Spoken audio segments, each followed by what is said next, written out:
Shalom bagi kita Bapak dan Ibu, selamat malam bagi kita dan selamat beribadah, yaitu ibadah komsel kita pada malam hari ini. Kami yakin percaya kita terus tetap setia di ibadah komsel kita. Nah, sebelum mendengar firman Tuhan kita berdoa.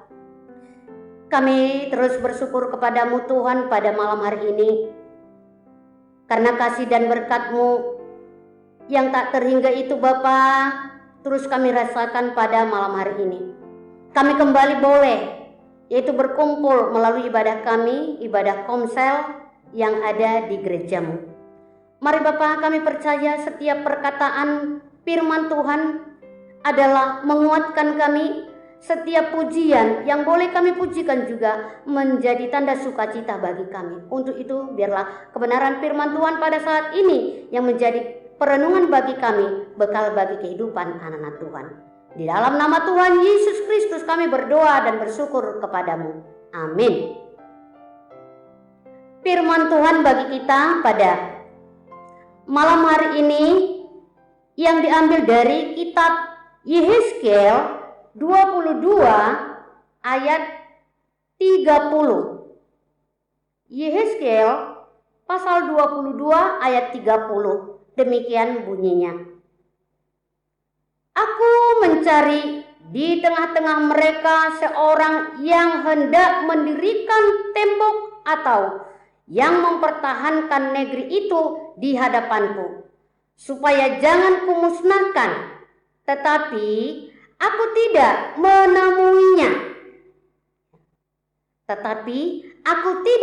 menemuinya. Demikian pembacaan firman Tuhan. Jemaat yang diberkati oleh Tuhan Yesus Kristus. Firman Tuhan bagi kita pada malam hari ini melalui ibadah kita komsel kembali mengingatkan kita. Nah, pasti di dalam setiap kehidupan umat manusia mendambakan namanya kesetiaan atau mendambakan hidup dalam kebenaran.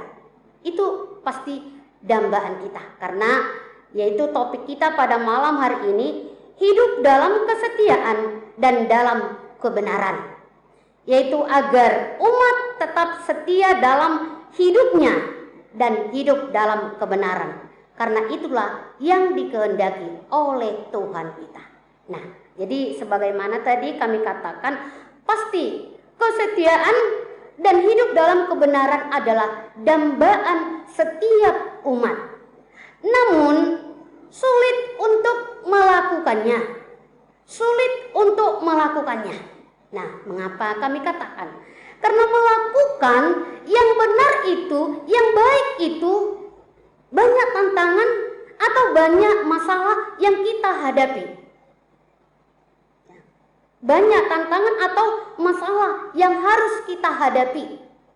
Nah, itu sudah dibuktikan oleh Yesus sendiri. Bukankah ia berbuat baik yang luar biasa kepada umatnya? Tetapi mengapa harus dicela? Mengapa harus menderita? Mengapa harus mati? Nah, itulah tadi banyak tantangan dan hambatan untuk melakukan yang baik itu. Nah, untuk itu kepada kita jemaat yang dikasihi oleh Yesus Kristus, untuk menempuh atau melakukan kesetiaan dan hidup dalam kebenaran itu harus diperjuangkan dan harus dipertahankan. Nah, harus diperjuangkan dan harus dipertahankan. Nah, ada cerita seperti ini. Elsa adalah salah satu karyawati yang bekerja di salah satu perusahaan yang sangat besar. Ia melakukan pekerjaannya dengan penuh kesetiaan dan hidup dalam kebenaran. Ia tidak suka korupsi. Ia tidak suka membuang waktu. Tetapi ia sangat setia dan hidup dalam kebenaran melakukan pekerjaannya. Namun pada waktu itu sahabat atau teman-teman dari si Elsa melakukan banyak kecurangan-kecurangan. atau hidup dalam tidak kebenaran dalam perusahaan itu. Si Elsa dikucilkan oleh teman-temannya, ya, bahkan dibenci oleh teman-temannya. Namun apa yang dilakukan Elsa untuk menghadapi situasi ini? Dia hanya percaya, dia hanya pasrah kepada Tuhan, menyerahkan kepada Tuhan dengan doanya supaya Tuhan memberikan pengertian, supaya Tuhan memberikan hikmat di dalam kehidupannya, supaya ia tetap setia, supaya ia tetap hidup dalam kebenaran, melakukan pekerjaan yang sudah dipercayakan oleh majikannya. Nah, ternyata jemaat yang dikasihi oleh Yesus Kristus, Elsa mendapat buah atau hasil yang luar biasa. Ya. Ia diberi jabatan sebagai manajer karena pemimpin perusahaan melihat bahwa ia melakukan pekerjaan itu dengan penuh kesetiaan dan penuh dalam kebenaran. Tidak ada neko-neko dalam bahasa sekarang ini, tapi benar memajukan perusahaan itu. Nah, jemaat yang dikasihi oleh Yesus Kristus, demikian cerita itu tadi, kesetiaan dan hidup dalam kebenaran. Kesetiaan atau boleh juga disebut ya kejujuran, yaitu menghasilkan buah yang manis sebagaimana tadi cerita tadi. Jadi kesetiaan dan kejujuran itu harus dipertahankan dan harus diperjuangkan. Kesetiaan dan kejujuran ini juga masalah kepercayaan. Bagaimana Tuhan percaya dengan kita? Bagaimana kita mempercayai Tuhan? Masalah kepercayaan. Demikian juga kebenaran, ini juga masalah fakta yang benar. Ya, tidak ada di dalamnya berbuat curang tetapi benar. Nah, inilah firman Tuhan mengajak kita pada malam hari ini supaya hidup di dalam kesetiaan dan hidup dalam kebenaran. Nah, sebagaimana tadi firman yang telah kita baca, yaitu berbicara soal kesetiaan dan kebenaran, yaitu di mana Tuhan tidak mendapati yaitu kesetiaan dan kebenaran pada waktu ia datang. Ya, pada waktu ia datang kepada bangsa Israel. Tidak ada satu orang pun dikatakan tadi ada orang menyembah dia. Tidak ada satu orang pun yang didapatinya di dalam kemah itu atau di dalam tempat atau disebut tadi tembok itu untuk ya memuji dan memuliakan nama dia. Artinya tidak ada yang bertahan. Semuanya membawa pendirian masing-masing. Semuanya mementingkan kepentingan pribadi masing-masing. Nah, jemaat yang dikasihi oleh Yesus Kristus, kalau kita baca di pasal yaitu 22 ini semuanya sampai dengan pembacaan kita tadi, itu ada beberapa hal ternyata yang kita lihat di dalamnya yang terjadi, yaitu di mana penguasa ya yaitu melecehkan, menindas orang-orang yang miskin, ya, menindas orang-orang yang miskin. Itu yang terjadi pada saat itu. Yang kedua juga, yaitu menajiskan kekudusan yang Tuhan sudah buat. Bahkan hukum Taurat, bahkan hari Sabat dibuat menjadi atau disuruh menyembah kepada berhala-berhala. Dan yang ketiga juga, yaitu memberi ramalan-ramalan yang palsu, mengatasnamakan Tuhan, mengatasnamakan Allah. Itu dapat kita lihat ya melalui pembacaan kita di ayat 28. Nah, jadi perilaku yang timbul pada saat itu yang dilakukan bangsa itu tidak menyenangkan hati Tuhan.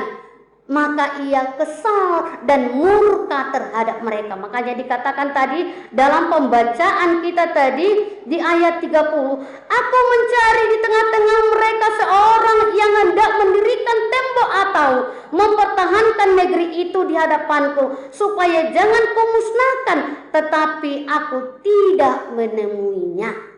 Satu orang pun tetapi aku tidak menemuinya. Apa yang terjadi? Ya Bapak dan Ibu dan jemaat yang dikasihi oleh Yesus Kristus. Tidak ada lagi kesetiaan, tidak ada lagi hidup di dalam kebenaran. Secara khusus bagi bangsa Israel pada saat itu. Nah, untuk itu kepada kita, Bapak dan Ibu dan jemaat yang dikasihi oleh Yesus Kristus, ya, hidup dalam kesetiaan dan hidup dalam kebenaran firman Tuhan, ya pertama, tetaplah kerjakan kesetiaanmu dan hidup dalam kebenaran. Kita tahu di dalam Yohanes 14 ayat 6 dikatakan akulah jalan dan kebenaran. Jadi kebenaran hanya kita dapati di dalam Tuhan, di dalam Kristus. Jadi tanpa hidup dalam Kristus, tanpa percaya dengan Kristus, kita tidak bisa hidup dalam kebenaran. Dan bangun dan dirikanlah tembok pertahananmu di hadapan Tuhan. Arti tembok atau pertahanan itu tadi, hubungan komunikasi kita dengan Tuhan jangan sampai hancur, jangan sampai tinggalkan. Ya, tetapi tetap ya kita berkomunikasi, berhubungan dengan Tuhan dengan tak putus-putusnya, dengan memuji dan memuliakan dan berdoa. Kata tembok juga di sini adalah gereja, atau kata tembok juga di sini boleh disebut juga rumah kita adalah tembok pertahanan itu. Di mana kita di gereja memuji dan memuliakan nama Tuhan, berkomunikasi dengan Tuhan. Di rumah juga berkomunikasi dengan Tuhan.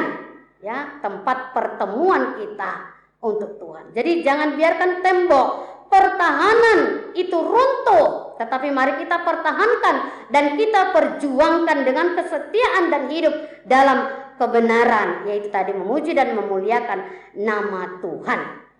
Nah, jadi kami percaya di malam ini kepada kita jemaat yang diberkati oleh Tuhan, apa yang menjadi kerinduan keinginan Tuhan di dalam hidup kita, apa yang menjadi keinginan dan kerinduan Kristus di dalam hidup kita, tetap setia, tetap hidup dalam kebenaran, ya. Karena hidup dalam kesetiaan, hidup dalam kebenaran tadi menghasilkan buah yang manis. Itulah yang dikehendaki Tuhan di dalam kehidupan kita. Itulah yang diinginkan Tuhan dari kehidupan kita. Ingat, suatu saat Kristus akan datang, Dia akan meminta itu. Apakah iman kita berbuah? Pekerjaan kita berbuah? Apakah kita tetap setia? Apakah kita hidup dalam kebenaran? Dia akan meminta pertanggungjawaban di dalam hidup kita. Nah, jadi untuk itu kepada kita jemaat yang dikasihi oleh Yesus Kristus, mari pertahankan tembok, ya, yaitu rumah kita, diri kita, gereja kita, ya. Rumah atau gereja adalah diri kita sendiri, yaitu komunikasi hubungan kita dengan Tuhan dengan tidak putus-putusnya. Jangan sampai Tuhan kesal, jangan sampai Tuhan marah sebagaimana tadi Dia menjumpai bangsa Israel. Satu orang pun tidak ada kutemui. Dia kesal dan kecewa. Nah, pada malam hari ini kami percaya Tuhan kita luar biasa. Awalnya Dia tidak pernah mengecewakan kita. Awalnya Dia tidak pernah kesal dengan kita.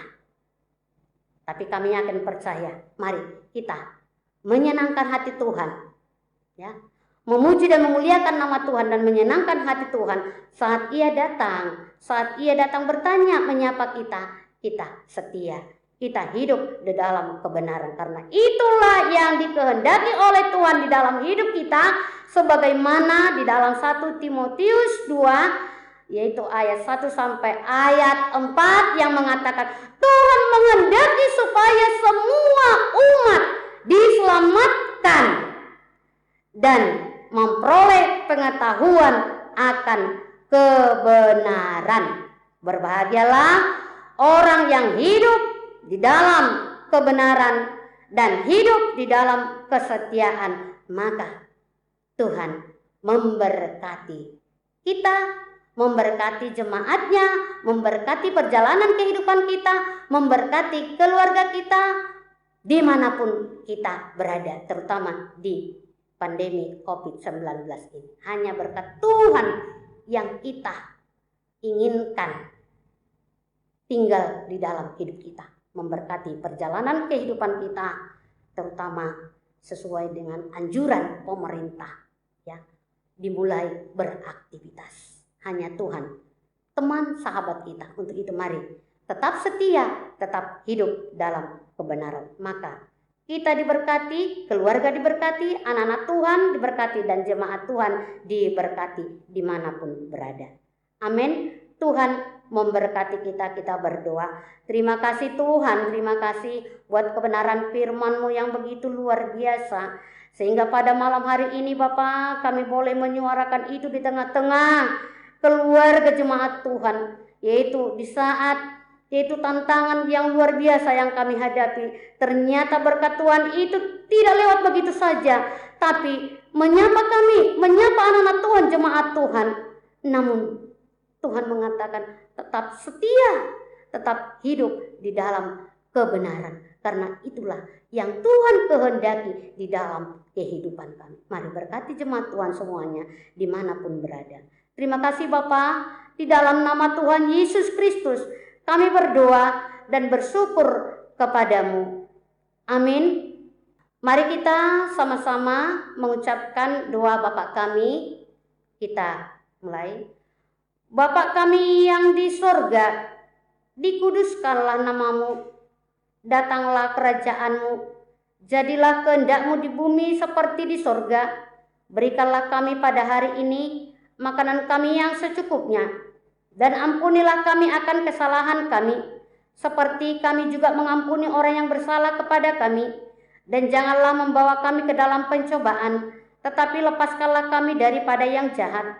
Karena Engkaulah yang mempunyai kerajaan dan kuasa dan kemuliaan sampai selama-lamanya.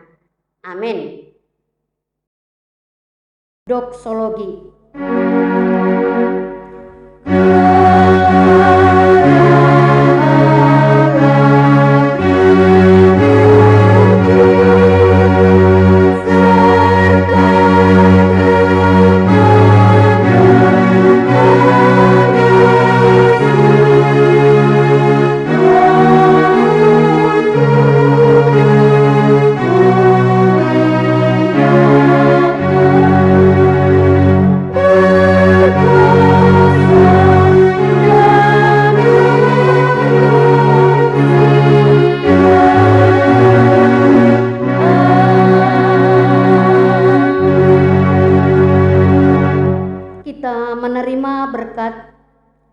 Kasih karunia dari Tuhan kita Yesus Kristus dan pengasihan dari Allah Bapa serta persekutuan dengan Roh Kudus, itulah yang menyertai, memberkati dan melindungi engkau saat ini, besok, dan sampai selama-lamanya. Amin.